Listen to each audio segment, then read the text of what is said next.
कि जैसे ये कह रहे हैं ना कि सर देते नहीं, रिव्यू कराते तो रिव्यू ही होता है, मतलब वो हमें एक्सेस नहीं दे देंगे वर्किंग पेपर का कि आप ले जाओ अपने साथ। आप उनकी फर्म में जाते हो और उस फर्म में जाके ऑल टुगेदर उनके सारे के सारे वर्किंग पेपर क्या करते हो, रिव्यू करते हो। समझ आती है बात? जल्दी बता दो सैफ। तो आप रिव्यू तो कर सकते हैं वर्किंग पेपर। चले, तो मुद्दा क्या है?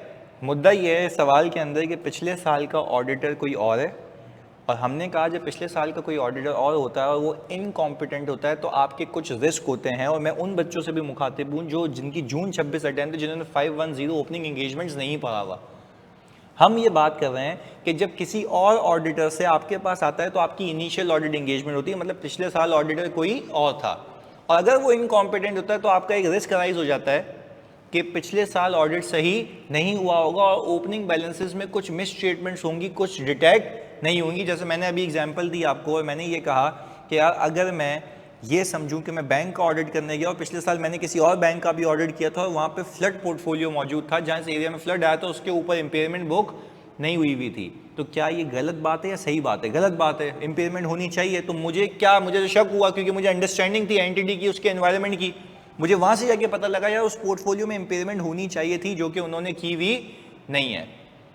अब एक और चीज़, तुम ओपनिंग बैलेंसेस वेरीफाई कर रहे हो, प्री डिसेसर ऑडिटर के वर्किंग पेपर देख रहे हो, और तुम्हें वहाँ पे देखते हुए पता लगा, तुम्हें उसके एफएस देखते हुए पता लगा पिछले कि वहाँ पे इम्पेयरमेंट इंडिकेटर्स हैं, यानी सेल्स कंटिन्यूसली डिक्लाइन हो रही है एक प्लांट के रिलेटेड जो एक प्रोडक्ट बनाता है, और उस ऑडिट फर्म ने इम्पेयरमेंट टेस्टिंग नहीं की हुई।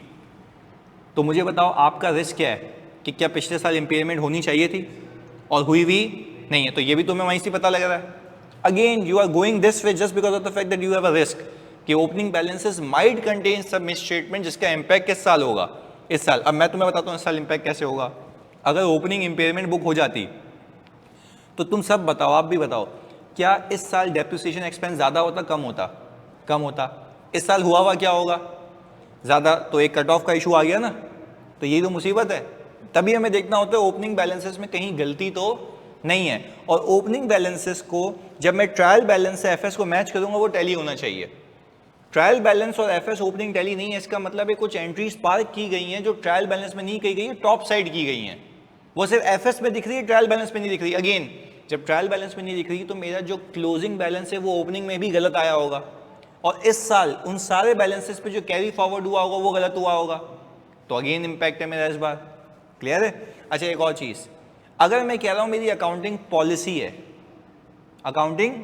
पॉलिसी है कि भाई मैं अपने पीपी को कॉस्ट मॉडल पर रखता हूँ और इस साल वो किस पे ले आया, उसको फेयर वैल्यू पे, दैट मीन्स कि ये अकाउंटिंग पॉलिसी कंसिस्टेंटली अप्लाई, तो आपको फोकस करना है ना कि अब ऑल टुगेदर आपने उस पर क्या बुक करवाना है। भाई आपने बोलना है कि आप रीस्टेटमेंट का नोट बनाएं, चेंज इन अकाउंटिंग पॉलिसी का नोट दें, और आप ये बोलें कि भाई इसको रेट्रोस्पेक्टिव अप्लाई करो। इन्वेस्टमेंट प्रॉपर्टी कॉस्ट पे दी, किस पे आ गई है? फेयर वैल्यू पे, तो रेट्रोस्पेक्टिव बताओ। आप पहले वेटेड एवरेज फॉलो कर रहे थे, अब किस पे आ गए? फीफो पे। क्या फॉलो करो? रेट्रोस्पेक्टिव फॉलो करो। ये सारी चीजें हैं। पहले बताओ ऑनलाइन वाले बच्चों बात समझ आती है जल्दी से? हाँ जी। तो ये तो हमने थोड़ा सा ओपनिंग बैलेंसेस की बात की उन बच्चों के लिए जिन्होंने अब तक जो आइजा 510 है वो पढ़ा नहीं है। वो सिर्फ एक बात कहता है, when you are initial auditor you need to make sure कि ओपनिंग बैलेंसेस सही हो, कैरी फॉरवर्ड सही हुए हों, और ऑल टुगेदर आपकी अकाउंटिंग पॉलिसी कंसिस्टेंटली अप्लाई हुई हो, और दूसरी चीज ये कि उसमें कोई मिसस्टेटमेंट ना हो। अगर है तो फिर आप काम करते हैं उसके ऊपर। क्लियर है? चलें ओके आगे लेके चलते हैं। अच्छा, ITL has been in the business of augmented reality since 2018 and has been behind various successful products in this business. अच्छा भाई आगे हमने कहा while reviewing the intangible assets under development. अच्छा, intangible asset under development का मतलब क्या है? IS 38 है, और ये ऑल टुगेदर आपके in house in process research and development, ये खुद जो बनाते हैं आप, एक तो इंटेंजिबल बना बनाया खरीदते हो और एक आप खुद बनाते हो, ऐसा ही है, ये उसकी बात कर रहा है। Your team has identified 2 projects that require your attention. तो इस होमवर्क में उसने बोला क्या था आपको, जो मैंने दिया था वो क्या ही रहा था, इवेल्युएट करें ऊपर के 2 मेंशन प्रोजेक्ट का इंपैक्ट आपके ऑडिट पे क्या होगा, किस पे फोकस करोगे, और फोकस करोगे तो ऑडिट कैसे करोगे। यानी ये तो वही बात हो गई, मैं इदारे में घुसा, मैंने देखा यार ये मसला है, अच्छा इस पे फोकस करूंगा, पर फोकस करके काम क्या करूंगा।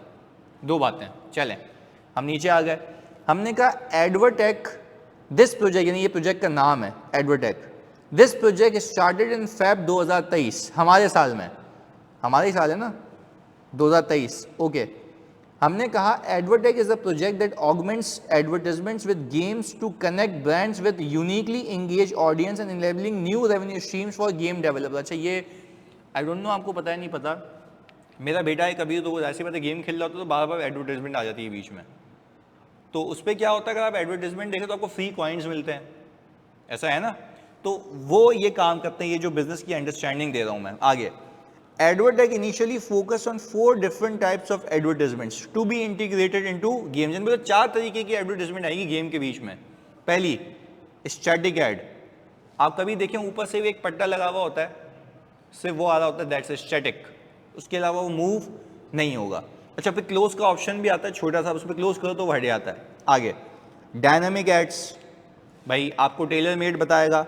नेटिव एड्स, भाई वो कहता है आपकी ऑल टुगेदर आप जिस ज्योग्राफी में बैठे हुए हैं उसको देख के आपकी प्रेफरेंस के हिसाब से बताएगा। अच्छा एंड रिवॉर्डेड एड्स, और रिवॉर्डेड एड्स का मैंने आपको मतलब बताया कि अगर आप उस एड को 15 सेकंड 20 सेकंड देखेंगे तो कोई ना कोई आपको रिवॉर्ड मिलेगा। This is basically a augmented reality company जो कि एक मार्केटिंग टूल बना रही है, एग्रीड। आगे however during this development ideal decided to shelf the rewarded ad feature. अच्छा बोल रहा है कि जब वो डेवलप कर रहे थे तो उनको ख्याल आया कि उसमें से एक प्रोडक्ट को आप साइड में कर दो, यानी एक डेवलपमेंट प्रोजेक्ट को आप कटा दो।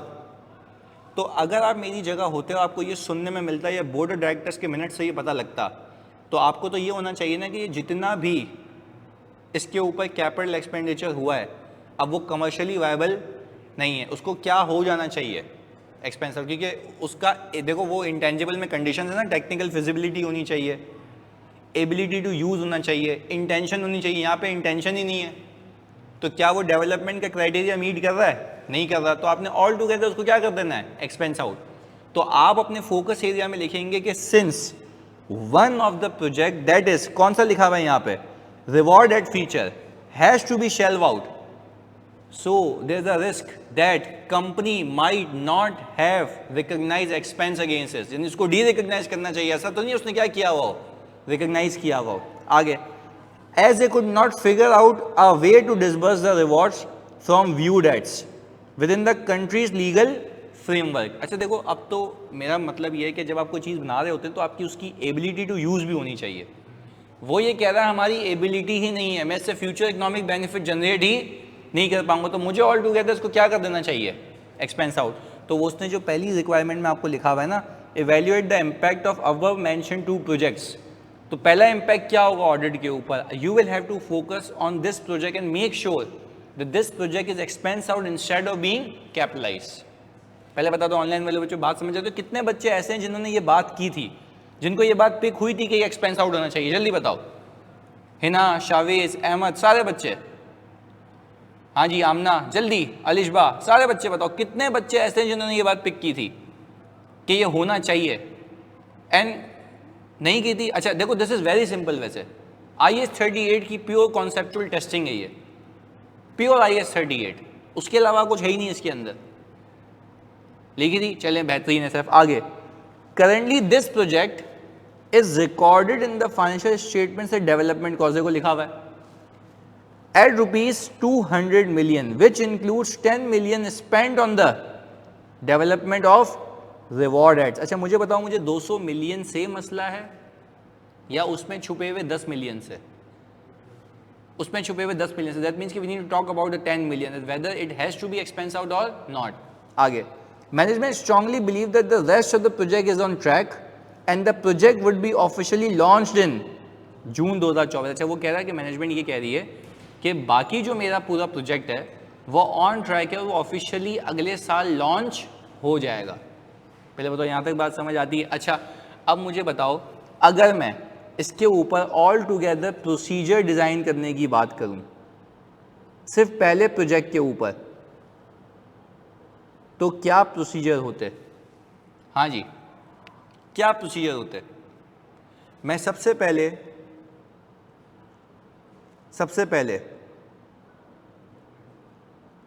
BOD मिनट्स इंस्पेक्ट कर लूंगा,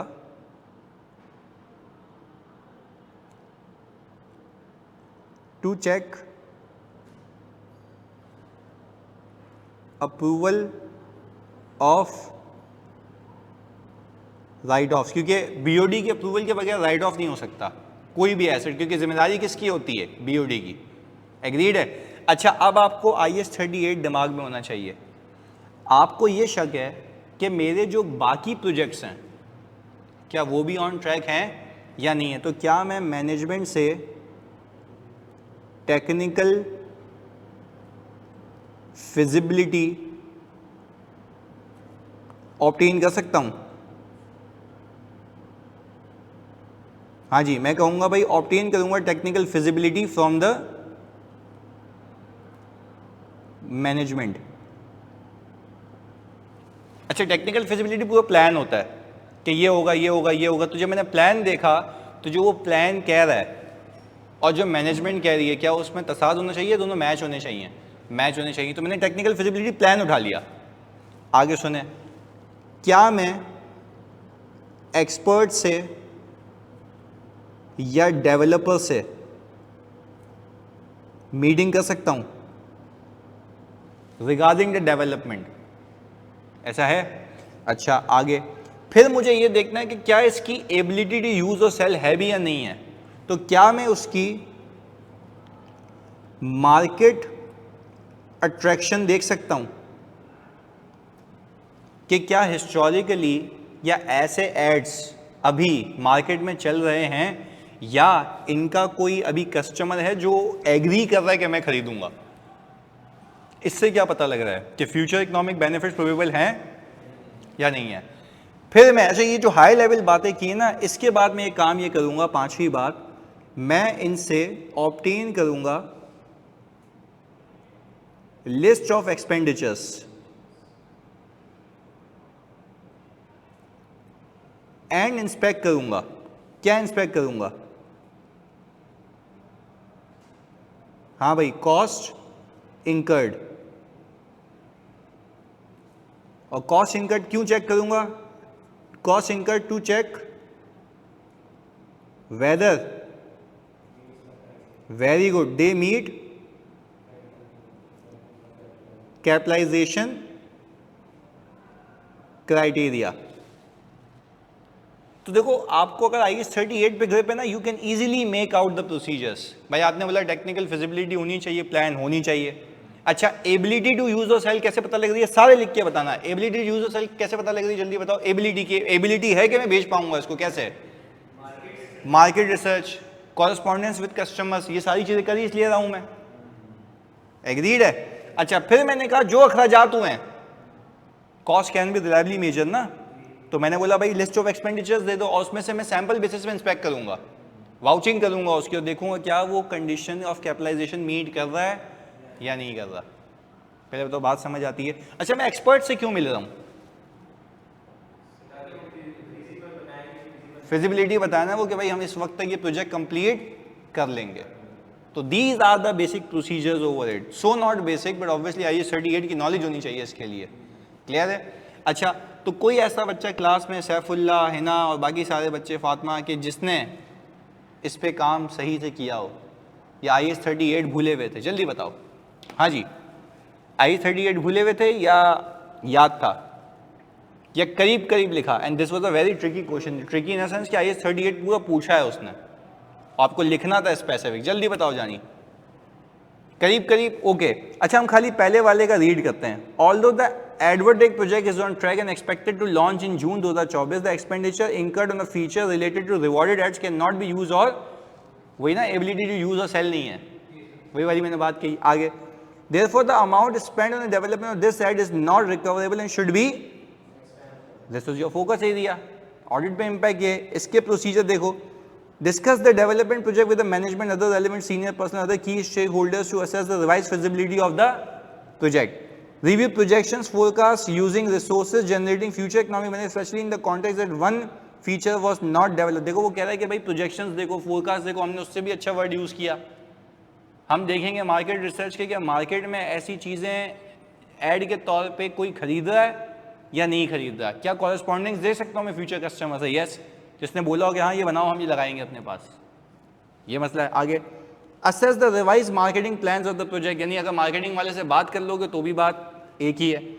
discuss with the management their intention to complete the project in its potential for use, inspect development contracts ये रहा, and records to support the safeguarded patents, test controls around the research phase including documentation, safe keeping notes, discoveries and conclusion। बोल रहा है भैया आप वो देख लो ना जो उसमें रिसर्च पे खर्चे किए थे तो आपको पता लग जाएंगे। सैम्पल बेसिस पे डेवलपमेंट कॉस्ट को देख लो कि क्या उसने कैपिटलाइजेशन क्राइटेरिया मीट किया। देखो हमें आइडिया मैच करना होता है, हमें अंग्रेजी कभी भी मैच नहीं करनी होती है। Ask management to expense out 10 million spend on rewarded ads, obtain written representation, ये तो सबसे घटिया प्रोसीजर जो सबसे आखिर में ही आता है। कुछ हो ना या हो, रिटन रिप्रेजेंटेशन लो, लिख के दे दे कि तूने सही किया हुआ है। क्लियर है? चलें अब इसका बताएंगे आप लोग, सेकंड वाले का। 3D कैनवस एक और प्रोजेक्ट है which entered the development phase in October 2022। अच्छा ये इस साल की बात है, पिछले साल की? इसमें बड़ा सुनना है, इसने पूरा IS 38, यानी लगता है कि एग्जामिनर ने IS 38 रिवाइज किया तो उसने पूछ लिया, यही लग रहा है इसके अंदर। तो आगे, was designed to transform files, images and text into rich interactive presentation for selling, marketing and supporting various products। अच्छा जैसे अभी हम चैट GPT में डालते हैं ना, कोई भी टेक्स्ट वैक्स डालो, उसको बोलो इसमें बना दे, तो वो ऑल टुगेदर आपको प्रेजेंटेशन बना के दे देता है, चाहे मार्केटिंग पर्पस के लिए हो, एजुकेशन के लिए हो। ये बोल रहा है ये वो काम कर रहा है जिसका नाम क्या है? 3D canvas. एग्रीड? यानी how you look at the information in the presentable manner, इसका ये बिजनेस है। मतलब मैं इसलिए एम्फसाइज कर रहा हूँ ताकि बिजनेस समझ आए कि प्रोजेक्ट करेगा क्या। शुरू कब हुआ है? Last year. आगे, this success of the project was heavily dependent on this compatibility with average specification system इन मोबाइल्स, यानी भाई ये वाला फीचर तो चलेगा ही उसके अंदर जिसका सिस्टम कंपैटिबल होगा, जिसकी मिनिमम रैम ये होगी, हार्ड डिस्क ये होगी, SSD ये लगी हुई होगी, ग्राफिक कार्ड्स ये होंगे। तो क्या आप में सब हाईटेक सिस्टम्स लेके घूमते हैं? नहीं, या कुछ कुछ लोगों के पास होंगे। अभी तक तो कहानी ये समझ आ रही है। आगे, however during development ideal found, development ना डेवलपमेंट कह रहा है, ideal found that it could only run on the systems with enormous computing powers, जिसकी रैम स्पेसिफिक होगी और ये सारी चीज़ें। पर ये कब पता लगा? डेवलपमेंट फेज में। आगे सुने, इन जून 2023 इस साल ideal decided to drop this project and all cost incurred to date 120 million were expense out. किस साल एक्सपेंस आउट हुई है? इस साल। Of this ₹70 million was incurred in. अच्छा यानी आप ये बता सकते हैं मुझे कि 120 अगर टोटल है जो पूरा इस साल एक्सपेंस आउट हो गया, जिसमें 70 million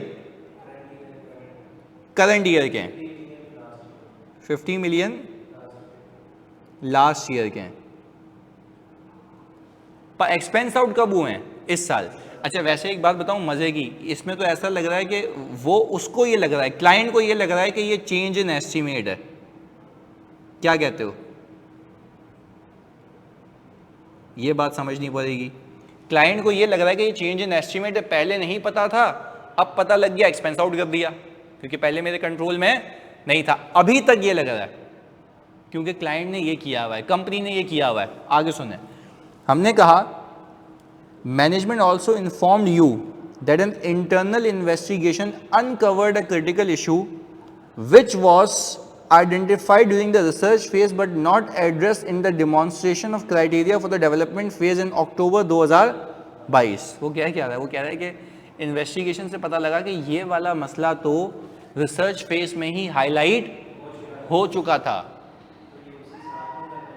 तो ये उसी साल में आपको एक्सपेंस आउट कर देना चाहिए था, ना कि आप इस कहानी को यहाँ तक लेके आते हैं। पहले बता दो ऑनलाइन वाले बच्चों, बात समझ आती है? जल्दी से जानी सारे बच्चे, हाँ जी बात समझ आती है? तो हिना कह रही है सर ये एरर है, एरर है, why not change in estimate? पहले से पता था। अच्छा अगर पहले नहीं पता होता, अब आगे पता लगता, फिर तो ठीक है, पर इसमें मुसीबत ये कि क्या है, ये एरर है। उसने कब सही किया है? इस साल, जबकि इसमें से 50 मिलियन कहाँ जाना चाहिए? पिछले साल। 70 मिलियन कहाँ आना चाहिए? इस साल इसने पूरा कहाँ फेंक दिया? मिस स्टेटमेंट कितने की है? 50 की। मिस स्टेटमेंट कितने की जल्दी बताओ? वेरी गुड, 50 की, क्योंकि 70 तो होना ही चाहिए था ना। तो मिस स्टेटमेंट कितने की है? 50 की है। बस यहां तक हमारा दिमाग चलना चाहिए। अच्छा ओके, यानी आप अब सब इस बात पे कंक्लूड कर रहे हैं मेरे साथ कि 50 मिलियन पिछले साल का एक्सपेंस है जो कि बुक कब हो चुका है? इस साल। This is considered to be an error. तो क्या अब पिछला साल रीस्टेट होगा? करेक्शन ऑफ एरर का नोट आएगा? तो ये जो सवाल में पूछ रहा है, इम्पैक्ट बताओ above mention two project on audit, तो आप यही बताओगे ना कि since management inform that internal investigation uncovered a critical issue which was identified during the research phase but management has not taken any action and have expensed out that 50 million of the last year in the current year. तो इसके आगे बोलेंगे, इसी situation को connect करेंगे, क्या बोलेंगे? This is considered to be a error. Instead of charging the entire amount in the current year, this has to be parked in last year. बात समझ आती है क्या? ये आपका ऑडिट फोकस हो गया? ये तो वो पूछ रहा है, बताओ इसको ऑडिट पे क्या इंपैक्ट है। तो आप ये बोलोगे ना भाई ऑडिट में मैं ये फोकस करूंगा कि ये भंडे ये जाना कब चाहिए था? पिछले साल। आया हुआ कब है?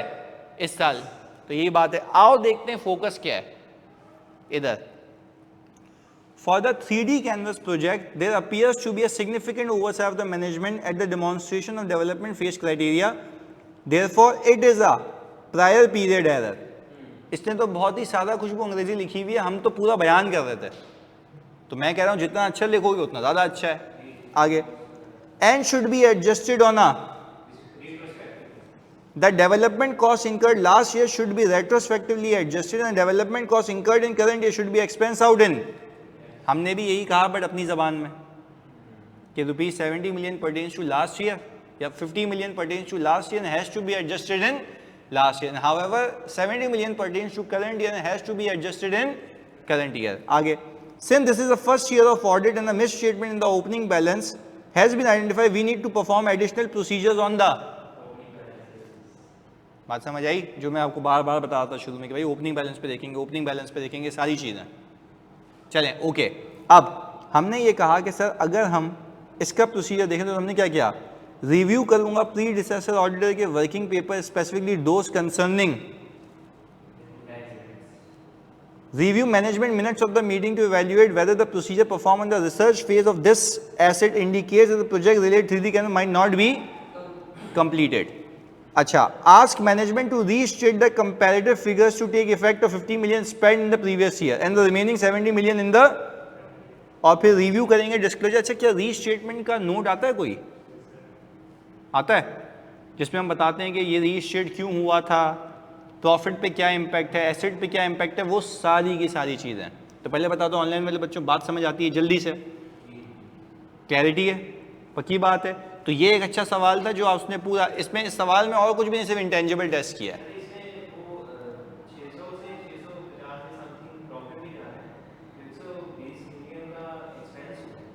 नहीं, अगर आप इसको नहीं, कुछ भी नहीं है ऐसा। देखो वो, हाँ तो बढ़ गया ना प्रॉफिट। नहीं, बहुत सारा एक्सपेंस कहाँ हुआ है? तो सेल भी तो बढ़ी होगी, आपको सेल की इन्फॉर्मेशन तो नहीं है ना? सही है ना? अच्छा मुझे बताओ इस सवाल में, अगर मैं, प्लीज मुझे बताना, जो पहला प्रोजेक्ट ऑनलाइन में, लो आप भी बताएंगे, जो पहला प्रोजेक्ट है उसको मैं 10 को डिवाइड कर दूं 650 से, कितना परसेंट बनता है? ये प्रॉफिट बिफोर टैक्स है ना? जल्दी बताओ, 10 को डिवाइड कर दूं 650 से कितना बनता है? 1.5%। अच्छा, आई बिलीव के इंडिविजुअली, नॉट मटीरियल, इंडिविजुअली तो मटेरियल नहीं है ना, 1.5% ही बन रहा है ना। अच्छा, तो इंडिविजुअली मटेरियल इसलिए नहीं है क्योंकि वैसे मटेरियलिटी 5% होती है ऑफ प्रॉफिट बिफोर टैक्स। ये एरर कितना है प्रॉफिट बिफोर टैक्स का? 1.5%। अच्छा, बट एक और बात बताओ ना, क्या मटेरियलिटी इंडिविजुअली देखी जाती है collectively? Misstatements have to be looked at collectively. चलें, दूसरी गलती कितने की है? 650 से डिवाइड करो,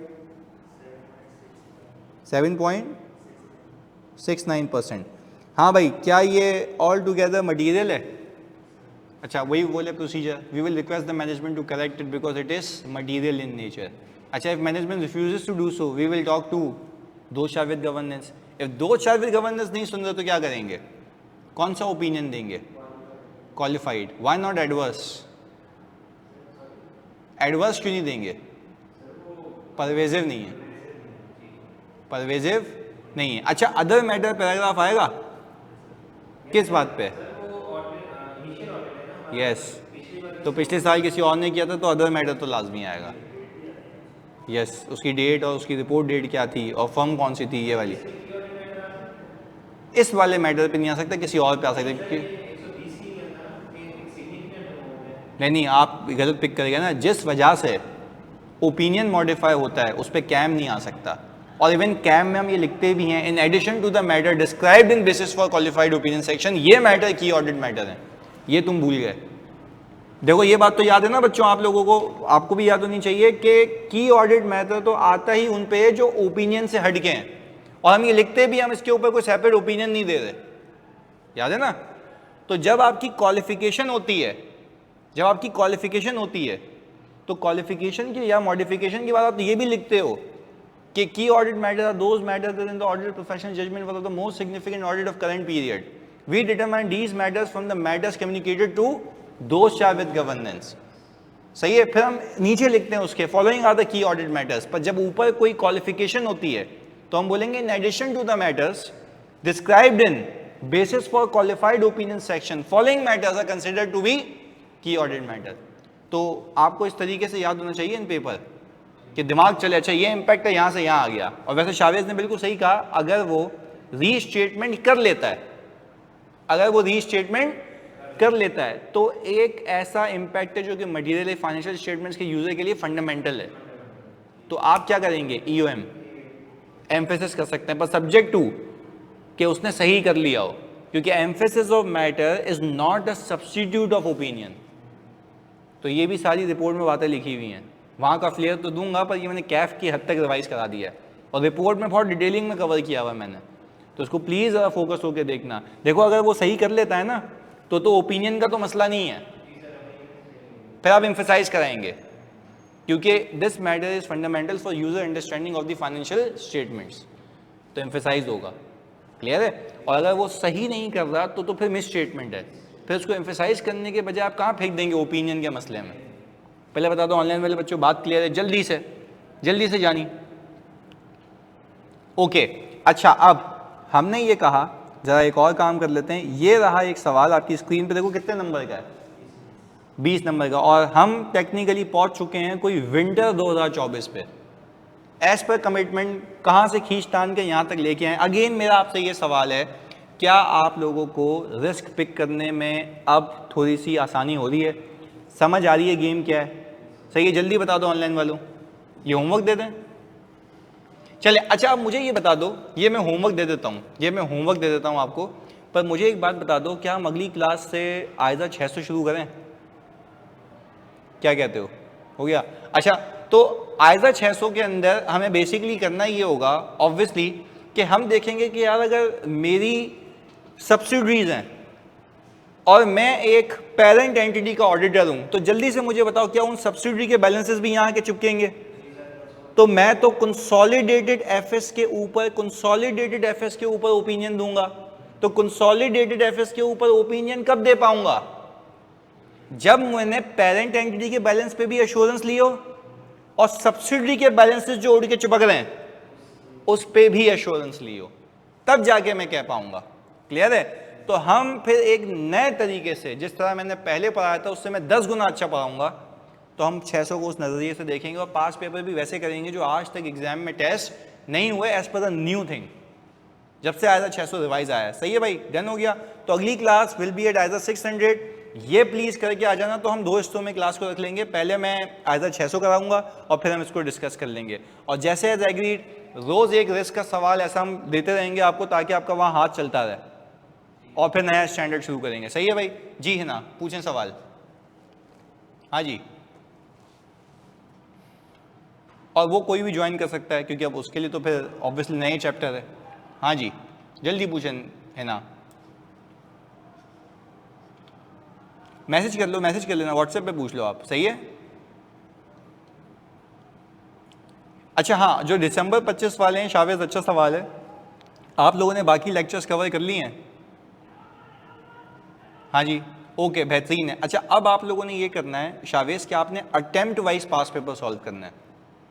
अटेम्प्ट वाइज का मतलब है आप 3-3 घंटे सिर्फ लिखो, 3-3 घंटे सिर्फ लिखो, दैट मीन्स कि you are going to pass it. मैं लिटरली बता रहा हूँ, आप पास पेपर आके पे खत्म करो, मैं आपको पूरी बुकलेट देता हूँ ICAW की, पूरी सॉल्व करो।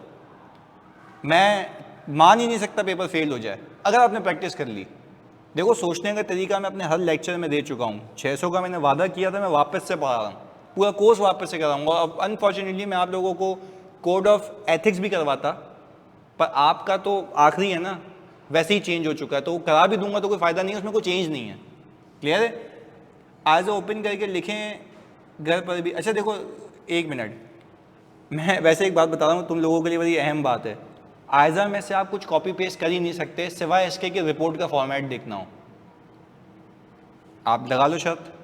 कितने बच्चे ऐसे यहाँ पे बैठे हुए हैं जो सिर्फ एथिक्स या रिपोर्ट आयजा से देख सकते हो और कुछ प्रोसीजर देख सकते हो सिर्फ आइडिया लेने के लिए? तो मेरी रिकमेंडेशन ये होगी, अच्छा देखो वैसे है ना, आपको ना जैसे ये वाले प्रोसीजर थे IAS 38 के, क्या ये आपको आयजा में मिलेंगे? नहीं मिलेंगे। इट्स ऑल अबाउट लॉजिक, कि आपको याद होनी चाहिए। हाँ, आपको आयजा में क्या क्या मिलेगा मैं आपको खुल के बता देता हूँ, कि अगर मैं अपनी सब्सिडरी को, जो अभी मैं सिखाऊंगा 600 की, जो नए बच्चे सुनेंगे उनको ये नहीं परवाह होनी चाहिए, मैं पहले ही उनसे मुखातिब हूँ, जो जून 26 वाले उनको ये बात पता भी नहीं होनी चाहिए, पर मैं वैसे बता रहा हूँ, जब मैं अभी नया चैप्टर शुरू करूँगा ना, उसमें इतनी सारी बातें हैं जो आपको हेल्प करेंगी पेपर में, जैसे कि मैं सब्सिडरी के ऑडिटर को क्या क्या कम्युनिकेशन करूँगा, वो बातें लिखी हुई आयजा में, तो वहां से आप कॉपी पेस्ट कर सकते हो, यूज कर सकते हो। पर again this is a very difficult task to spend a time while opening the आयजा, एंड आपको मसला होगा उसमें। मेरा तो सिर्फ आपको ये है कि आप उसको याद ही कर लें, ताकि आपको सोचने का टाइम हो, बस ढूंढने का टाइम नहीं होना चाहिए। इतनी बार करो कि आपको याद हो जाए। हाँ, कुछ भूल गए, कुछ हेल्प चाहिए, फौरन खुला, फिर आपके स्टिकी नोट्स लगे हुए होने चाहिए। आयजा की रीडिंग ना करें फिर प्रैक्टिस ही करें, नहीं, एक मिनट लाइन ड्रॉ करनी है, ऐसा नहीं। देखो मैं सुनाता हूँ, समझो। देखो अभी जो बैच चलेगा वो तो है ही बेंचमार्क, आप लोगों का भी पिछला वाला बेंचमार्क, क्योंकि मैंने पूरा ही लाइव कराया था, जो नहीं कराया था वो भी प्रॉमिस करके करा दिया, सही है। तरीका बताता हूँ, मैं अपना तरीका जो करता था ना, मैं तो निकल गया पेपर दस्ती, मैंने पढ़ा भी खुद था। मैं भी बताता हूँ, देखो बहुत सारे पेपर है ना, मैं आपको बताता हूँ, मैं आपको तरीका बताता हूँ, है ना, सब बच्चों को सुनना। सबसे पहले क्या करना है, आप पूरे दिन में अगर 4 घंटे ऑडिट को देते हो ना, 3 घंटे, मेरी आपकी रिक्वेस्ट है, प्लीज 3 घंटे आप लिखो। राइटिंग की परवाह नहीं करो, गंदी संदी राइटिंग में लिखो बस। अच्छा, आपका ना पहली अटेम्प्ट में हाथ रुकेगा, थोड़ा सोचने का ऐसे मोमेंटम बनेगा। मैं आपको बता रहा हूं, आप करके देखना, आपको समझ आएगी बात। यार एक एक सवाल कोई टीचर कराएगा, आपसे हो जाएगा। When it comes to the entire course ना, वहां फंस जाते हो।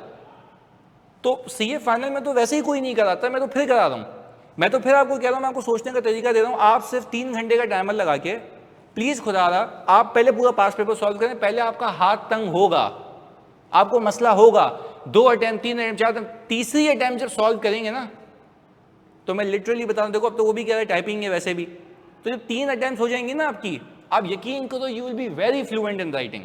आप पता होगा कि आपका दिमाग ऐसे फंक्शन करेगा, आपका पिक पावर स्ट्रांग हो जाएगा। ये है तो यहाँ से आया, ये है तो यहाँ से आया है। पहले बताओ मेरे बच्चों, बात समझ आ रही है? इतनी बड़ी इंपॉर्टेंट बात है ये, बड़ी इंपॉर्टेंट, अभी आगे स्टडी डिसाइड होनी है। जल्दी बताओ, यहाँ तक क्लियर है? ओके, फिर आपने क्या किया, 4 घंटे ऑडिट को देते थे, 3 घंटे प्रैक्टिस हो गई। अच्छा, हो सकता है आप इतने चीते हो जाएं कि आप 2.5 घंटे में खत्म कर लें, एफिशिएंसी भी तो आती है ना। फिर अपना 1 से 1.5 घंटा आपने पता है किस पे देना है? आयजा की रीडिंग पे, कॉन्सेप्ट्स की रिवीजन पे। आप आंखें बंद करें तो आपको पता हो इस आयजा में पहले ये बात है, नॉट वर्ड टू वर्ड, बातें याद होनी चाहिए। जैसे मैं आपको कह रहा हूं, एम्फेसिस ऑफ मैटर कब आता है? जब matter is fundamental for user understanding of FS and it is adequately disclose in the financial statements. तो ये बातें याद होनी चाहिए, एक पिक्चर होनी चाहिए दिमाग में, और स्टिकी नोट्स लगा दो, कुछ भूल गया खोल के वहां पहुंच के देख लूंगा। क्लियर है? This is how you go. Sir अब 20 मार्क्स का सवाल अराउंड 30 मिनट में टाइप हो जाता है तो बेहतरीन है, सबसे अच्छी बात है ये। अगर आप 20 नंबर का सवाल जो रिस्क है वो 30 मिनट में कर रहे हो, उसमें से 17 नंबर भी आ रहे हैं तो कितनी अच्छी बात है। मेरी प्लीज आपसे रिक्वेस्ट ये है, go and pick the questions from 2020 till now, खत्म करो उसको, प्रैक्टिस करो। 20 से लेके अब तक कितनी अटेम्प्ट्स हो गई? तो बहुत है, वो खत्म करो, तुम उससे पीछे जाओ, मैं तुम्हें मना ही नहीं कर रहा, पर 17 से पीछे नहीं जाना, क्योंकि उसके बाद रिपोर्ट के पैटर्न चेंज हो गए थे। एग्रीड है? ये पहली बात हो गई है। दूसरी बात, ये खत्म करो, मैं तुम्हें ICW के सवाल देता हूं, पर अभी अच्छा खासा टाइम है, अभी हम अक्टूबर नवंबर है ना, 2 महीने हैं, 2 महीने में तुम चेंज कर सकते हो पूरी चीजें। मैं तुम्हें आज 600 भी कराऊंगा, बैठे ना रिवाइज हो जाएगा। क्लियर है? पक्की बात है ना? क्लियर है? बात समझ आती है कैसे आपको लेके चलना है, इसको जल्दी बताओ सारे बच्चे। अच्छा, अब शावेज ने अच्छी बात की सर, वॉल्यूम 2 मैं थोड़ा सा हिसाब किताब ये लेके चलूंगा कि जब मैं आयजा 600 करा दूंगा ना, और कुछ ऐसे स्पेशल एरियाज, उसके बाद मैं वॉल्यूम 2 वापस से करा दूंगा। सही है? तो बाकी बच्चों का भी हो जाएगा, आपका भी हो जाएगा। क्लियर है शावेज? तो मैं वॉल्यूम 2 भी करा दूंगा, तो वॉल्यूम 2 की प्रैक्टिस भी हो जाएगी। पर अगर आपकी दिसंबर अटेम्प्ट है ना शावेज, तो you need to watch the lecture. मैंने अभी लास्ट अटेम्प्ट में करवाया है, तो वहां से हो सकता है, हाँ प्रैक्टिस में आप बैठ जाना उसमें, पर 600 वगैरह ले लो, वो आपके काम की चीज़ है। सही है? हाँ प्रैक्टिस में करा दूंगा। और सही है, आपने वो ले लिया, वो ले लो। सही है, जहाँ से सवाल मिलता है कर लो, आपको ICW में मिल जाएगा, मैं भी दे दूंगा। सर कंसोल का क्वेश्चन करते हैं तो बहुत टाइम लगता है, what should we do about that? अच्छा देखो, कंसोल में तो आप जितनी प्रैक्टिस करते रहोगे उतना टाइम कम होता रहेगा। मतलब यू आर वेरी लकी कि आप अभी एक्सेल पे करते हैं, शायद ऐसा ही है ना?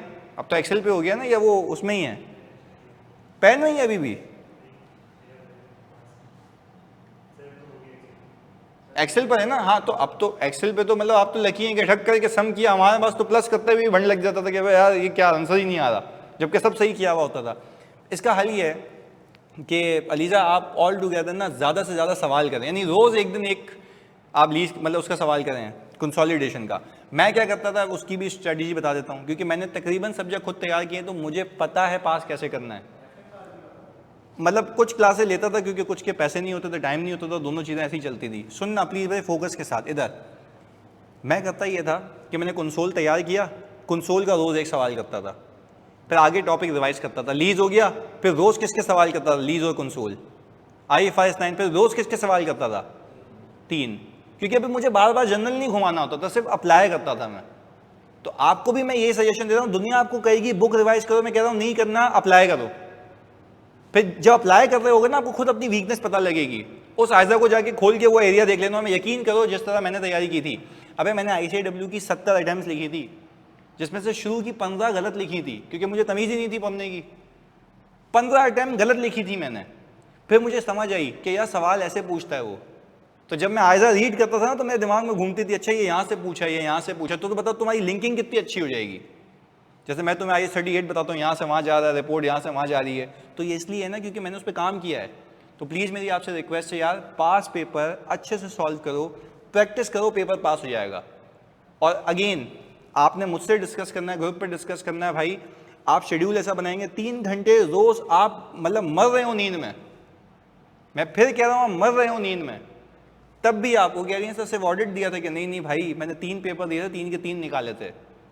पर वो एक सिर्फ जुनून था कि मुझे पास करना है, क्योंकि मुझे पता है मेरी फैमिली को मेरे अलावा किसी ने देखना ही नहीं है। पैसे चाहिए थे मुझे, मैं बोलता था यार ये हो जाएगा तो इतनी स्टाइपेंड हो जाएगी, ये हो जाएगा तो इतनी स्टाइपेंड हो जाएगी, तो स्टाइपेंड के चक्कर में मैं करता था। सही है? तो आप तो अल्लाह ना करे ऐसा तो कोई मामला भी नहीं है ना, बस अपनी मोटिवेशन के लिए पढ़ो, पैसे जल्दी। सही है? अस मूवमेंट हो गया ना, देखो ये वाली बात। अब सुनो जल्दी से जानी, देखो आपने, मैं रोज़ आपसे पूछ भी लूँगा एज अ अलार्म कि भाई प्लीज़ यार एक अलार्म लगा हुआ, आपको मैं रोज़ पूछ लूँगा भाई किया या नहीं किया। आपको खुद टेंशन होनी चाहिए कि मेरा एक एक दिन पूरी अटेम्प्ट सॉल्व होनी चाहिए, नहीं हुई तो आपकी गलती है। आप नींद में हो, आप बुखार में हो, आप मर रहे हो, आपने करना है, आप पास हो जाओगे पेपर में। सही? ऑडिट को हल्का नहीं लेना, बहुत ट्रिकी है, कितनी बारीकियाँ तुम्हारे सामने, कितना खोल के रखा है मैंने ये। सही है? तो अब हमारा ये था कि हम अगली क्लास से 600 शुरू करेंगे और आप मुझे रोज़ अपडेट देंगे कि भाई ये पास पेपर हो गया हमारा। और मैं आपसे एक्सपेक्ट करूँगा कि आप मुझे आके बोलो सर वो ICW के क्वेश्चंस दे दें, आपकी मेहरबानी। और मैं बताऊँ मेरी अटैम्प्ट में ICW के 3 क्वेश्चंस लगे थे, मैं कैसे पास नहीं होता। 3 क्वेश्चन समझते हो कि मेरे 45 नंबर बाहर थे, जिसमें से एक पता है क्या था, वो नहीं PFI है, कैश फ्लो प्रोजेक्शंस का ऑडिट, प्रोस्पेक्टिव फाइनेंशियल इन्फॉर्मेशन का, एग्जैक्ट वर्ड लगा था, उसमें एलेक्स को हटा के उसने जमशेद डाल दिया था, बस कुछ भी नहीं किया था एग्जामिनर ने। मैंने बोला आने दो, सीधे सीधे प्रोसीजर लिखे थे मैंने, पर खैर अब तो हुनर ही आ गया लिखने का, पर आपको वो वैसे ही याद हो जाएगा। क्लियर है? ICW की जिम्मेदारी मेरी, मैं आपको दे दूंगा सवाल, तो please you need to make sure कि आप रोज़ सवाल करें। क्लियर? चलें, और मुझे भाई फ्लडेड कर दो ग्रुप को, मुझे भेजो भाई, ये बताओ, ये समझाओ, ये वाली चीज़ नहीं आ रही। सही है? मिलते हैं जी, ओके, अल्लाह हाफिज़।